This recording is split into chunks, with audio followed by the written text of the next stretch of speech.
a conversar sobre lesiones de extensión lateral en recto y comparar el rendimiento de las estrategias de sección endoscópica submucosa versus TAM o cirugía mínima invasión transanal. Pues vamos a hacer una secuencia de definiciones entre las lesiones de extensión lateral, su clasificación e importancia y las técnicas de manejo endoscópico o de quirúrgicos y una serie de conclusiones. Entonces la premisa previa por la que habíamos finalizado es, uno, que la mayoría de las lesiones colorectales son susceptibles de manejo por resección mucosa endoscópica o valorar el menor número de piezas posible, y que toda lesión con sospecha de invasión submucosa superficial se beneficia de una resección en bloque para poder hacer un análisis histopatológico de los márgenes, de su profundidad y si es positivo o no. Y esta invasión submucosa se puede determinar con la clasificación endoscópica, las diferentes clasificaciones que vimos en la charla pasada.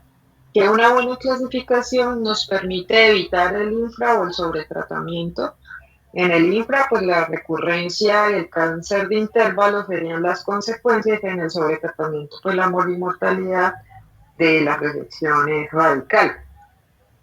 Ese sería el punto relevante de toda resección en bloque, es poder hacer una orientación y fijación de la pieza con las siguientes propuestas, que serían ubicar el polo oral o proximal, uno de los laterales o los dos si queremos, fijarlo extendido sobre un corcho o una lámina de caucho, en donde se logren ver los márgenes, que esté hidratada lo que durante el tiempo que no esté fijada en formol, y ya finalmente fijarla con formol al 10 o el 20%, en máximo 6 horas desde la recepción.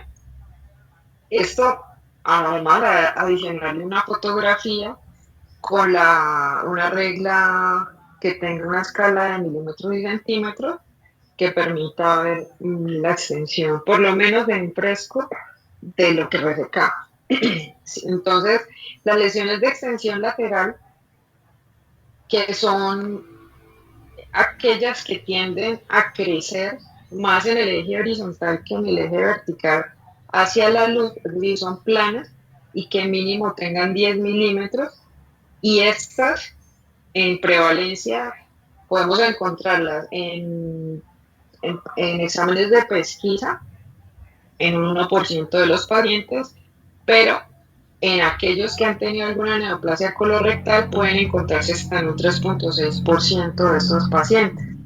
Y de todas las personas que se pueden encontrar lesiones post-colonoscopia después de un cáncer colorectal, un 40% de las lesiones que se encuentran son de estas tipos de extensión lateral. Entonces, vamos a ver por qué son importantes. Ellas se clasifican en granulares o no granulares, y a su vez las granulares se subdividen en homogéneos de nodularidad mixta, y las no granulares se subdividen en planas elevadas y pseudodeprimidas. Cuando queremos identificar la relevancia de ellas, me encuentro un metaanálisis muy lindo de la suma de todas las series, cohortes que fueron mencionadas desde el 2008 hasta el 2017, perdón, y sumaron 1.398 pacientes que sumaban a su vez 2.600 lesiones. Entonces encontraron que las lesiones se distribuyen homogéneamente proximales y distales, mitad y mitad. La prevalencia de lesiones de extensión lateral con hiperplasia de alto grado es del 36%, y con invasión submucosa el 8.5% de las veces, y estos ya son datos relevantes. Por otro lado, las lesiones no granulares versus las lesiones granulares tienen 1.8 veces más probabilidad de tener ya invasión submucosa al momento de encontrarse. Si las analizamos por tamaño, menos de 20 milímetros tienen 4.6% de riesgo de ya tener invasión submucosa, pero por encima de los 20 milímetros se sube a 9.2% y más de 3 centímetros un 16.5%. Otro de los tópicos importantes es saber eh, cuáles son más frecuentemente invasivas de acuerdo a su subdivisión. Entonces, las homogéneas tienen un 0.5% de las veces y por ventaja son de las más frecuentes, 35% de ellas son homogéneas. Las segundas con probabilidad de invasión baja serían las planas elevadas, con un 4.9% de hallazgos de invasión submucosa, y ellas corresponden a un 33%. Entonces, entre estas dos ocupan un 78% de las lesiones y son las menos invasivas. En tercer lugar, las de nodularidad mixta ya tienen un 10% de probabilidad de invasión. Ellas generalmente en el punto de máxima protrusión es donde más profundamente están invadiendo, pero tienen otra particularidad, además de que es el 26% de las lesiones, que tienen una tendencia a hacer invasiones multifocales, es decir, no solo en el nódulo protruido, sino en algunos otros focos. Entonces, esto es relevante para este tipo de lesiones. Y por último, las menos frecuentes pero más invasivas son las pseudodeprimidas, que si bien constituyen un 5.5% de las lesiones, tienen hasta 31% de probabilidad al encontrarse ya de estar con invasión de la submucosa. Y tienen otra particularidad, 40, o sea, la mitad de ellas son multifocales. Entonces, estas últimas dos son las que sobre todo se benefician de la resección en bloque por este hallazgo que les acabo de mencionar de la multifocalidad. Ahora, y buscamos dónde son más frecuentemente localizadas. Las menos invasivas son más proximales, un 73% de las lesiones encontradas en el colon proximal son homogéneas y un 71% de las planas están ubicadas también proximalmente. Y en cambio, las más invasivas son la mitad de las veces más frecuentemente encontradas distalmente, aunque también proximalmente. Entonces, dos o tres de cada cuatro lesiones distales pueden tener riesgo de invasión, mientras que tres de cada cuatro lesiones proximales podrían tener bajo riesgo de invasión. Y ya lo subdividimos por la charla de hoy en lesiones de recto versus las de colon. La descripción más frecuente de las lesiones de recto en este mismo metaanálisis es que se encuentran con mayor frecuencia de gran tamaño, de 5 centímetros, tienen mayor tendencia a tener los dos patrones invasivos, micronodular y pseudodeprimido, y un 31% tienen displasia, únicamente displasia, y hasta un 41% tienen las dos presentaciones, displasia de alto grado más un componente invasivo. Entonces esto nos pone como en una toma de decisiones importante. ¿Qué hacemos cuando encontramos una lesión de esta? ¿Hacemos una resección localizada o pensamos en una cirugía radical?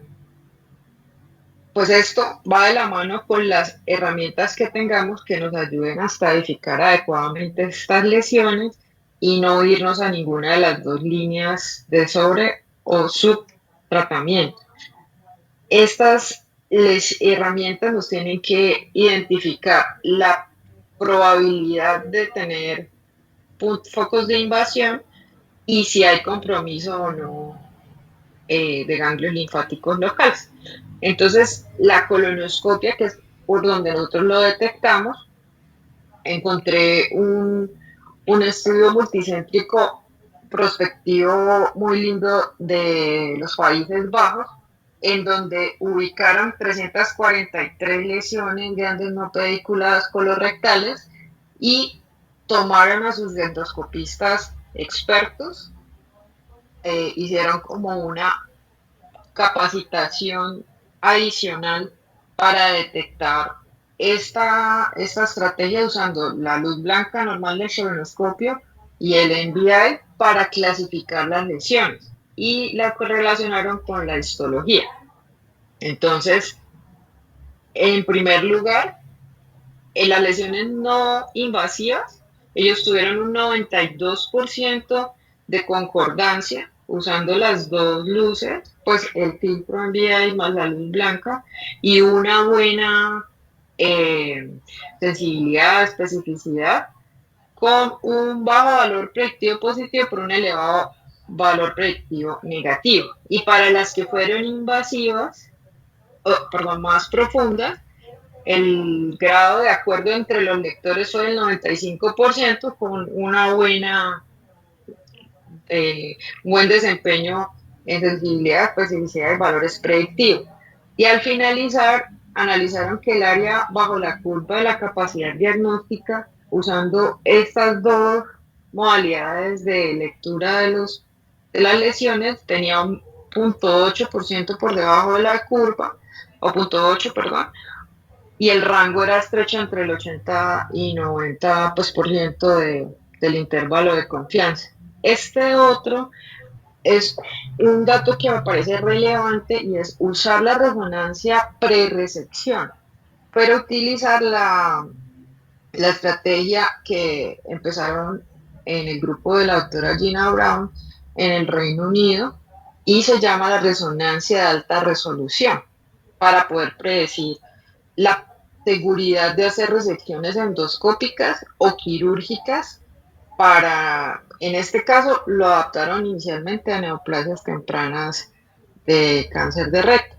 Ellos hacen cortes de 0.6 por 0.6 por 3 milímetros y fíjense ustedes, ellos tomaron los radiólogos expertos y hicieron también lo mismo, un curso pre-lectura para homogenizar los criterios y después analizaron los resultados de la lectura de la resonancia versus la histología del tratamiento que les ofrecieron a los pacientes y miren que la posibilidad de detectar lesiones con SM2 o menos fue el 89% y la posibilidad de detectar lesiones menores o iguales a T2 fue el 89% y cuando correlacionaban las lecturas interobservadores tenían una concordancia también del 74%, lo cual es bueno. Entonces, esta correlación con la histología fue elevada, casi un 90% de certeza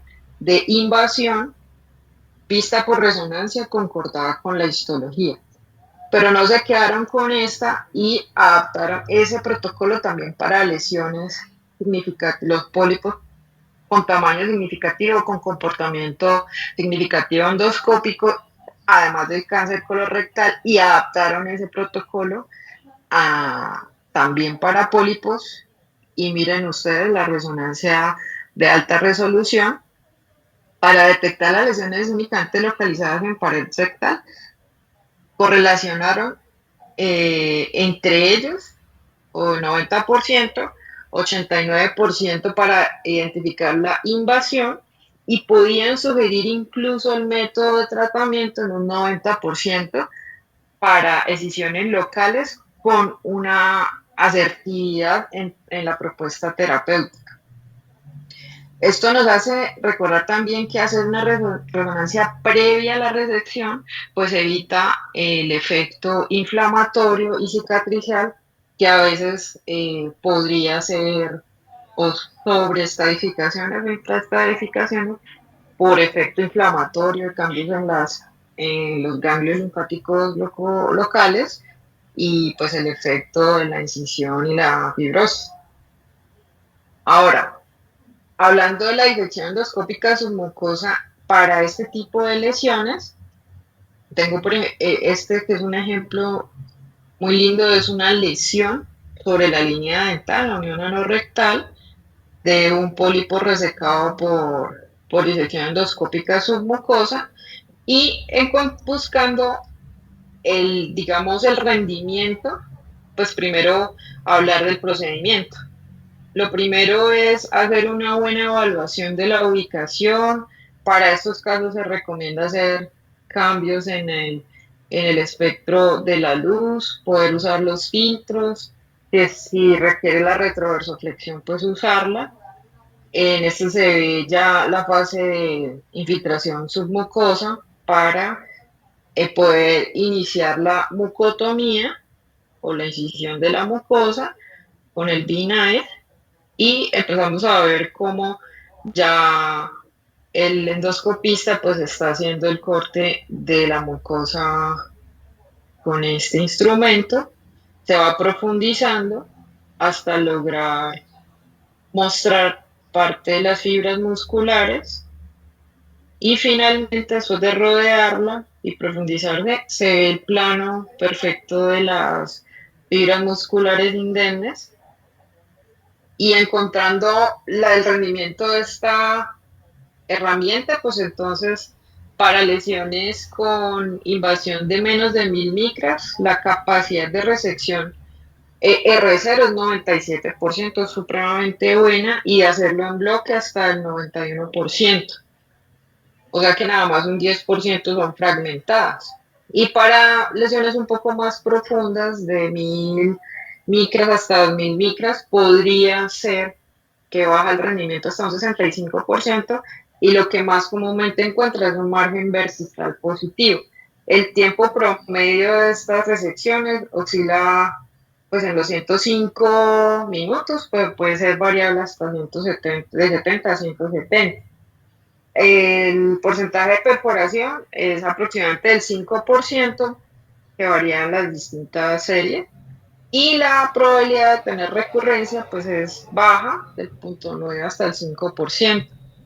Habíamos mencionado algo muy importante y que lo queremos dejar en el tintero, es que todo paciente con histopatología de alto riesgo de compromiso nodular, ya sea por pobre diferenciación, invasión linfovascular, una gemación tumoral elevada o una profundidad mayor de 2000 micras en la submucosa, pues debiese llevarse alguna cirugía de rescate, igual que pacientes con márgenes negativos.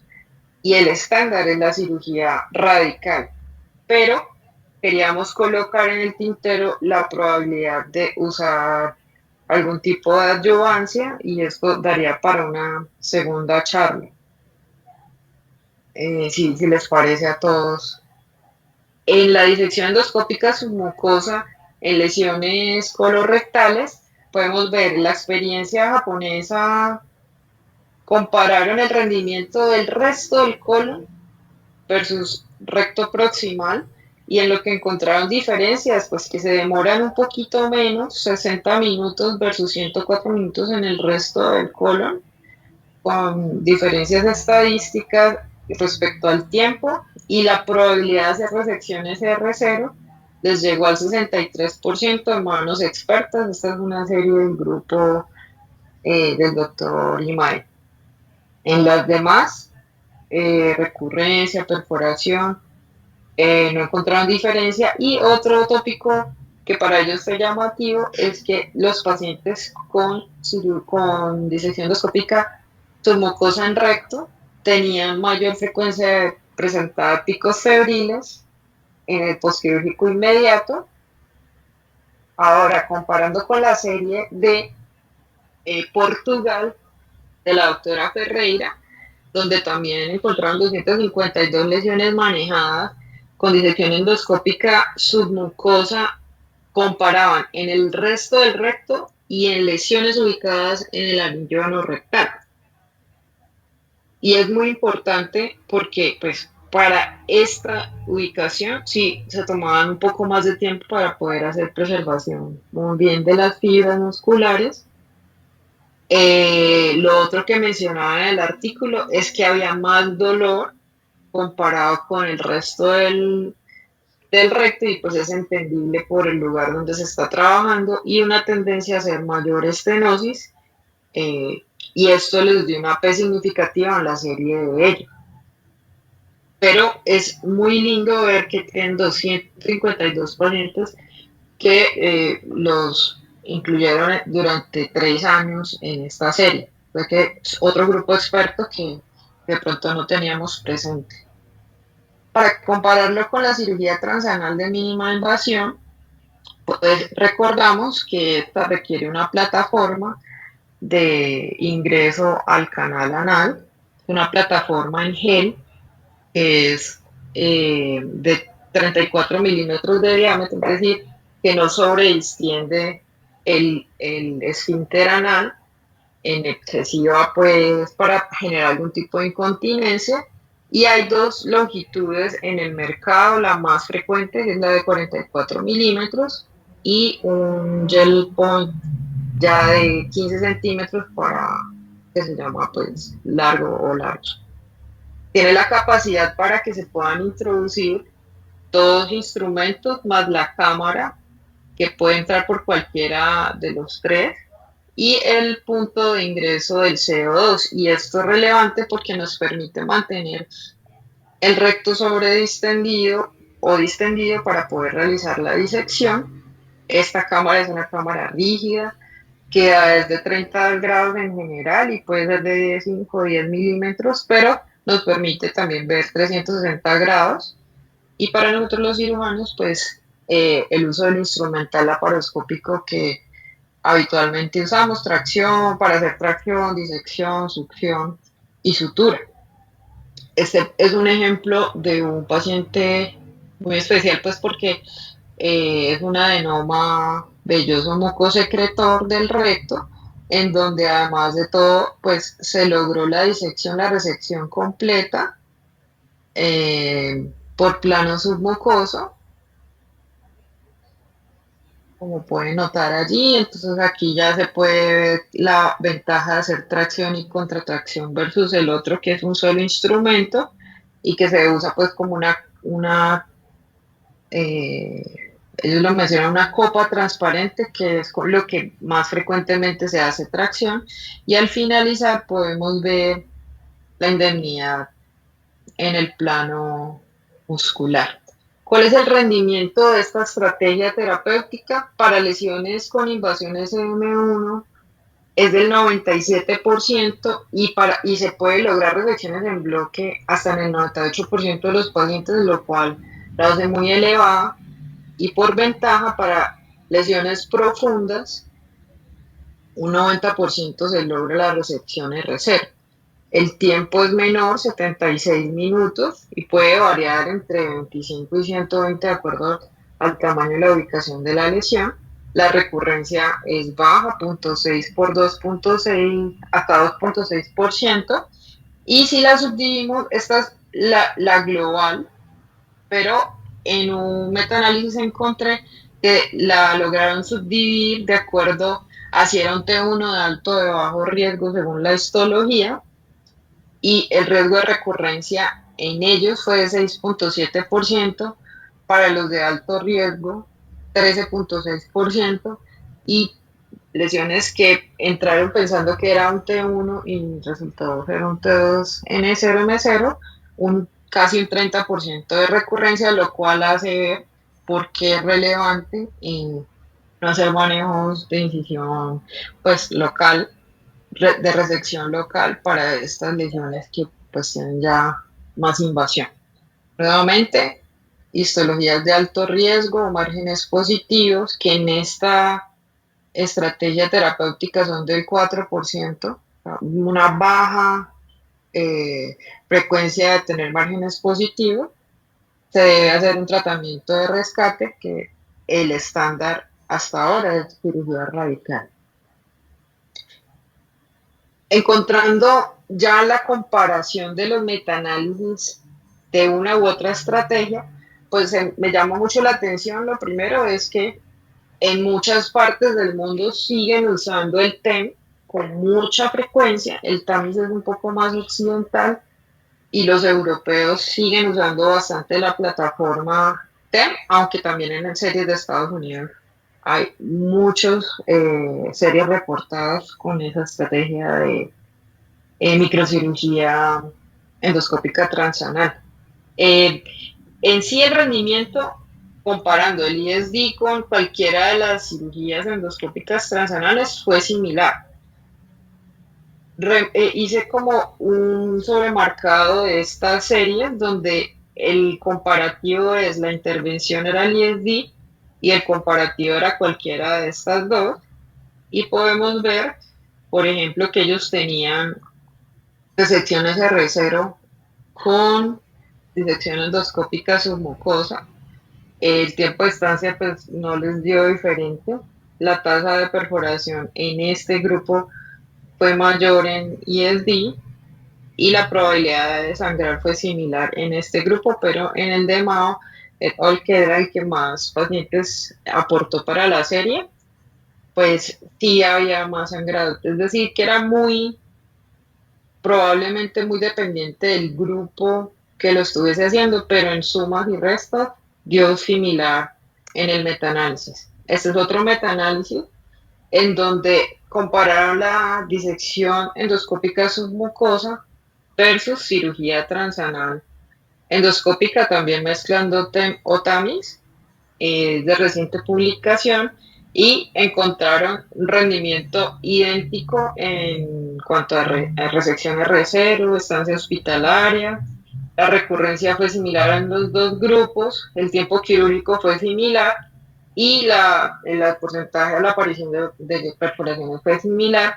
Entonces la conclusión de ellos es que ambos son muy buenos en eficacia y seguridad y el perfil debiera ubicarse un poco más de acuerdo a la experiencia y la preferencia del cirujano e individualizándolo de acuerdo al paciente o a las herramientas pues que tenga a la mano. Esta serie de China, que es la experiencia de un hospital comunitario, recolectaron los pacientes de TAMIS con ISD entre el 2019 y febrero del 2023, identificaron 30 pacientes, sus variables demográficas y de morbilidad fueron similares. Eh, Mostraron algo que es importante, el TAMIS, por la plataforma que es más larga, pues empieza el promedio de identificar y tratar lesiones en 5 centímetros, puede sacarse un poquito de la plataforma según una adaptación y trabajar entre 3 y 8 centímetros. El ISD puede trabajarse en lesiones más distales aún, de 3 centímetros en promedio y el rango pues entre 2 y lo que sea porque el colonoscopio pues puede llegar hasta el ciego. Entonces en eso hubo diferencias y el hecho de tener márgenes positivos pues fue más frecuente en el ISD. Obviamente pues una serie de tamaño pequeño. En tiempos pues el ISD más prolongado comparado con el TAM. Esta es otra serie ya perdón, eso es un ensayo clínico aleatorizado donde quisieran comparar ISD con TAMI y en lesiones tempranas en recto. Es una serie no publicada en revistas, sino mencionada en el Congreso del American College, en donde el grupo del doctor Simon SNG, SNG, no me acuerdo si tiene más nombres. Entonces trataron neoplasias de recto temprano de más de 2 centímetros y los aleatorizaron uno a uno para darles manejo con una de las dos estrategias. Ellos esperaban recolectar 96 pacientes, pero fue muy prolongado en estos 2 años, solo obtuvieron 53 y pararon el estudio. Tuvieron en cada brazo 27 y 26 pacientes y demográficamente eran comparables. ¿Qué encontraron? Menores complicaciones en el ISD versus el TAMIS en su serie, y es el único aleatorizado pues que hasta ahora se ha reportado. Las complicaciones, como fueron menores, las que se presentaron en ISD más frecuentes fueron hemorragia, que fueron manejadas inmediatamente con un clip, y ninguna de las complicaciones del TAMI requirió intervención. Fueron dolor, sangrado espontáneo y picos febriles también, pero más frecuentemente en el TAMIS en esta serie. En ambos hubo una resección en bloque del 100%, R0 para ambos también en todos, similares, menor tiempo en el ISD y menor costo en el ISD de $10,000 versus $12,000. En resultados funcionales y de calidad de vida, que me pareció muy, muy interesante que lo pudieran medir, pues hubo el mismo rendimiento. Entonces, para ellos, el ISD mostró menor morbilidad, menor estancia y menor costo directo en una serie, pues en un análisis interrumpido de un ensayo clínico aleatorizado. El siguiente estudio que no ha mostrado todavía sus resultados es el TRIASIC, donde quieren comparar ambas estrategias, están disponibles para lesiones no pediculadas en recto, en donde van a participar 15 países, 15 hospitales de Países Bajos, tienen un N de 198 y quieren calcular lo mismo: recurrencia, posibilidad de hacer resección en bloque, cambios en la calidad de vida, costo efectividad 12 meses y necesidad de tratamiento quirúrgico en el siguiente año después del tratamiento, más los porcentajes de complicaciones, pero aún no ha salido ningún reporte ni preliminar.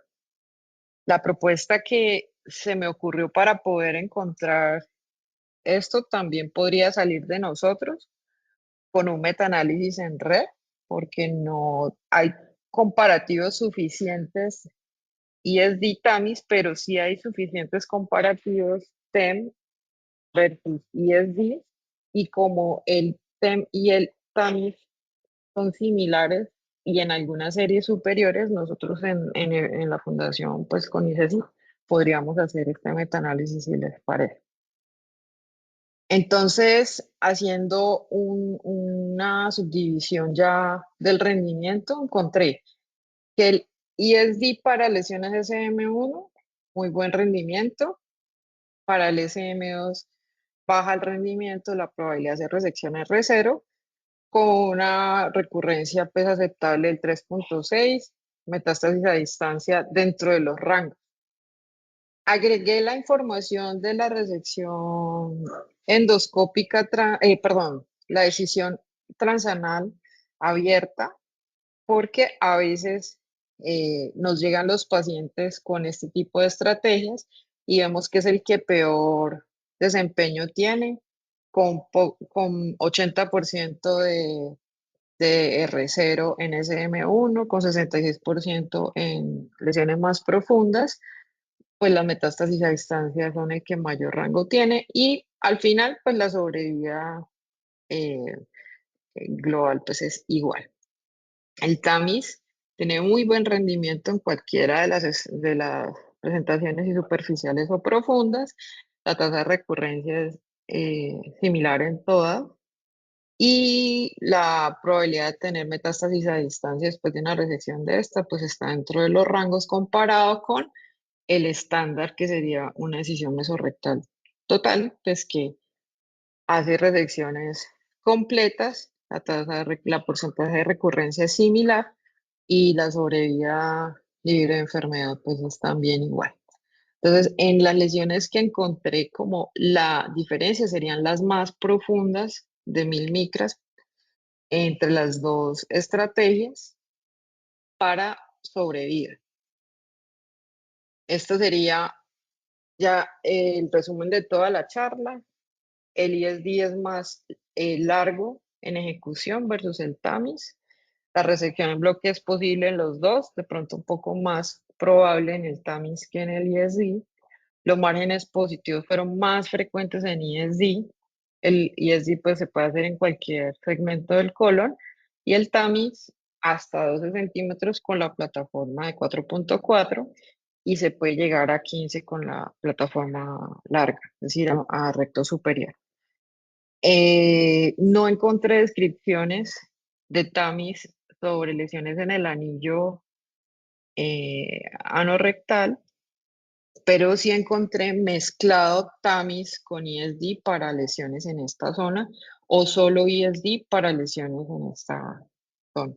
La cámara del ISD es flexible, pues es el colonoscopio, la del TAMIS no, porque es el laparoscópico, pero encontré experiencias en China donde usaron TAMIS con el lente de colonoscopia, es decir, que podríamos optimizar un TAMIS utilizando el colonoscopio en el puerto de trabajo y el canal pues lo permite. La ventaja de tener tres puertos versus uno solo de trabajo, aunque hay colonoscopios ahora con dos puertos de trabajo y además ellos pueden usar clips y suturas para hacer contratracción, además de la copa que les había mencionado. En el ISD no hay una neumodisección con presión como la que podemos usar en el TAMI. La estancia hospitalaria, pues, es corta en el TAMIS y aquí casi todo es ambulatorio, pero también se pueden hacer experiencias TAMIS ambulatorias. Es menos costoso el ISD versus el TAMIS. Y finalmente, la curva de aprendizaje del ISD es mucho más larga que la del TAMIS. Esta sería mi versión de lo que yo haría según lo que analicé, y es que si tengo lesiones en el margen anal, a 2 centímetros del margen anal, pues podría intentarlo hacer con ISD y las que yo sepa que tienen poca probabilidad de invasión profunda, como las planas, elevadas o las homogéneas. En cambio, con el TAMIS tengo la ventaja de poder tratar todas estas, menos pues tan distales, pero cualquier tipo de invasión submucosa, incluida las pseudodeprimidas y las de nodularidad mixta, es decir, que todo lo del ISD cabe en el TAMI, menos el margen de 2 centímetros eh, de distancia del borde anal. Entonces, esta es ya la última diapositiva. Las lesiones de extensión lateral con mayor riesgo de profundización en la invasión submucosa serían las pseudodeprimidas o las de nodularidad mixta y por ende son las que más se benefician de la resección en bloque. Lo que hablamos del TAMI para lesiones de algún tipo de invasión submucosa que estén a menos de 12 o menos del margen anal y se puede hacer de espesor total o submucoso. Y el ISD para lesiones que estén de 2 centímetros o más del borde anal con invasión submucosa y cualquiera de estos factores de riesgo presentes, ya sean márgenes positivos o pobre diferenciación, infiltración linfovascular, Boeing tumoral elevado, pueden considerarse factores de riesgo para invasión linfovascular y hacer alguna terapia de rescate que, como les mencionaba, podría ser una charla adicional.